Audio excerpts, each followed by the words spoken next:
आपका बेबी भी 7 से 9 मंथ्स का है?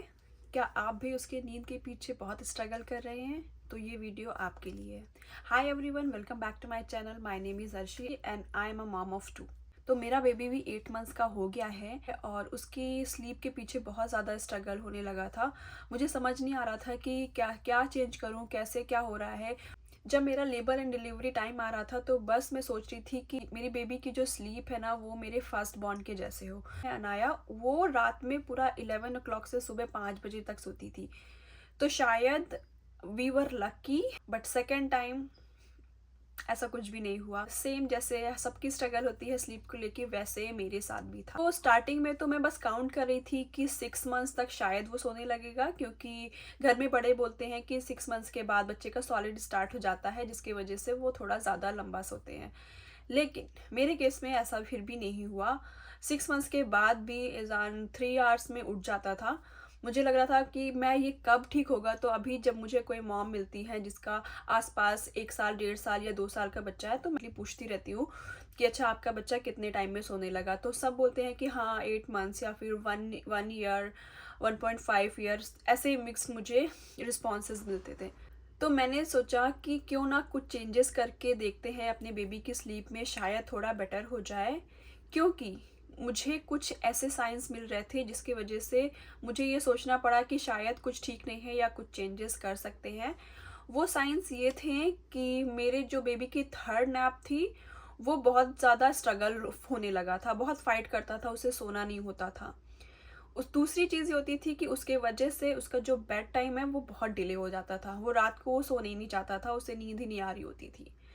तीसरी चीज़ ये थी कि उसकी जो थर्ड नैप थी वो बहुत ही शॉर्ट थी। वो बहुत ही जल्दी, लाइक 20 मिनट्स में उठ जाता था। जितनी देर उसको सुलाने में लगते थे उतनी देर में वो उठ जाता था। तो मुझे याद है मेरे फर्स्ट बॉर्न के साथ 2-3-4 वाला रूल मैंने अप्लाई किया था। 2-3-4 वाला रूल क्या होता है, जब बच्चा सुबह उठता है सो के तो उसके 2 घंटे के बाद उसे नैप देनी होती है। जब वो नैप से उठता है तो उसके 3 घंटे के बाद उसे नैप होती है। एंड जब वो आफ्टरनून में सो के उठता है तो उसके 4 घंटे के बाद उसका बेड टाइम होता है। तो ये होता है 2-3-4 आवर वाला रूल, जो कि मैंने सोचा मैं जान के साथ ट्राई करती हूँ। एंड ये ट्रस्ट में हमारे लिए गेम चेंजर था। इससे बेनिफिट क्या मिला ये मैं आपको बताती हूँ, उसके बाद मैं शेयर करूंगी कि मेरा बेबी का रूटीन कैसा होता है। ये बेनिफिट्स ये थे कि मुझे सुलाने में ईजान को लाइक 20 मिनट्स लगते थे, 15-20 मिनट्स लगते थे। बहुत देर उसको कैरी करना पड़ता था हाथ में और उसको रॉक करना पड़ता था, जिसकी वजह से हैंड पेन होने लगता था। क्योंकि बच्चे जब वेट गेन करना स्टार्ट करते हैं, वो हैवी होने लगते हैं, तो फिर हमें पता चलता है कि अब हम ज़्यादा थक रहे हैं। दूसरी चीज़, वो बहुत ही जल्दी सो जाता था, जिसकी वजह से मैं थोड़ा कम थकती थी। तीसरी बेनिफिट ये हुआ कि उसका बेड टाइम थोड़ा अर्ली हो गया। तो डिनर हुआ और दोनों बच्चों का बेड टाइम अर्ली, लाइक 8:30 दोनों बच्चे सो जाते थे, तो हम लोग भी जल्दी फ्री हो जाते हैं। फोर्थ, टाइम पे स्लीप मिलने की वजह से ईजान कम चिड़चिड़ाता था। तो मैंने सोचा क्यों ना आपके साथ मैं ये रूल ज़रूर शेयर करती हूँ। हो सकता है कि किसी की हेल्प हो जाए मेरे इस, मैंने जो अप्लाई किया अपने बच्चे, हो सकता है कि उनके बच्चे में भी काम कर जाए।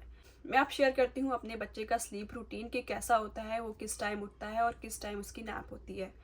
तो मैं मॉर्निंग से स्टार्ट करती हूँ। मॉर्निंग 7:30 to 8 वो उठ जाता है। उसके बाद 2 घंटे बाद उसको अपने आप नींद आने लगती है, वो यॉन करता है और नींद आने लगती है। तो जब ब्रेकफास्ट करके वो सो जाता है, लाइक अगर 7:30 वो उठा है तो 9:30 to 10 के बीच में वो सो जाएगा। और उसकी जो स्लीप टाइमिंग होती है, स्लीप ड्यूरेशन होता है, वो होता है 1 घंटे से 1.5 घंटे तक। तो 10 o'clock सोया है तो वो 11:30 पे उठ जाएगा। 11:30 के बाद 3 घंटे बाद उसको सुलाना है, यानी कि 2:30 पे।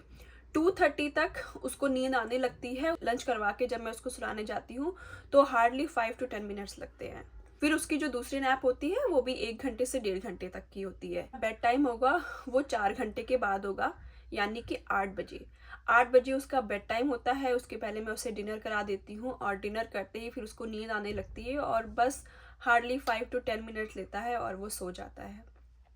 तो ये रूटीन हमारे लिए काफ़ी गेम चेंजर था। इसका एक बेनिफिट ये भी हुआ, जब एजान 3 नैप लेता था तो बहुत कम टाइम के लिए सोता था। उसकी नैप 1 घंटे या उससे कम की हुआ करती थी।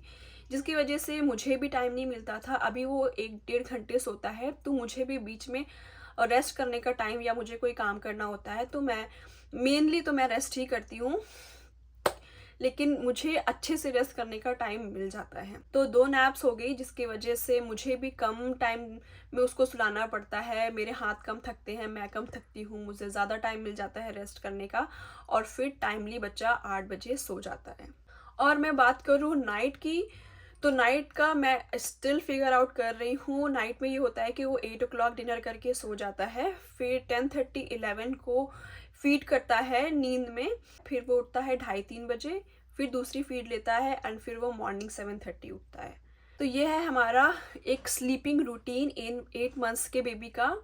तो मैं उन मॉम्स को कुछ टिप्स बता दूं जो स्ट्रगल कर रहे हैं अपने बच्चे का स्लीप रूटीन फिगर आउट करने में। तो पहली चीज़, हर बच्चा अलग होता है। अगर आपके बच्चे को ये रूल अप्लाई नहीं होता है तो बिल्कुल भी परेशान होने की ज़रूरत नहीं है। हर बच्चा अलग होता है और सब अपने पेस में एक रूटीन में आ जाते हैं। दूसरी चीज़, आप ये वाला रूल अप्लाई कर सकते हैं। अगर आपके बच्चे को एडजस्ट हो गया इस रूटीन में तो ये बहुत ही बढ़िया है। अगर नहीं हुआ है तो जो भी रूटीन आपके बच्चे को सूट करता है उस रूटीन में उनको करने का ट्राई कीजिए। तीसरी चीज़, उनका जो बेड टाइम होगा वो थोड़ा रिलैक्सिंग बनाइए। आप बेड टाइम पे उनको मसाज कर सकते हैं, कंफर्टेबल क्लोथ्स पहनाइए, कोई लाइट सा म्यूजिक लगा सकते हैं। अगर ये वर्क करता है तो कीजिए। अनाया के टाइम में नर्सरी राइम जो कि ट्विंकल ट्विंकल है, ये बहुत अच्छा वर्क करी थी। 1 साल के बाद से मैंने अनाया पे ट्राई किया था। तीसरी चीज़ है, रूम ठंडा और डार्क होना चाहिए। विंडो वगैरह आप बंद कर दीजिए। अगर 8 o'clock इंडिया में, तो वैसे इंडिया में तो डार्क हो जाता है, लेकिन यूएस में 8:39 को, समर्स में 8:39 तक सनसेट होता है, तो काफ़ी ज़्यादा रोशनी होती है।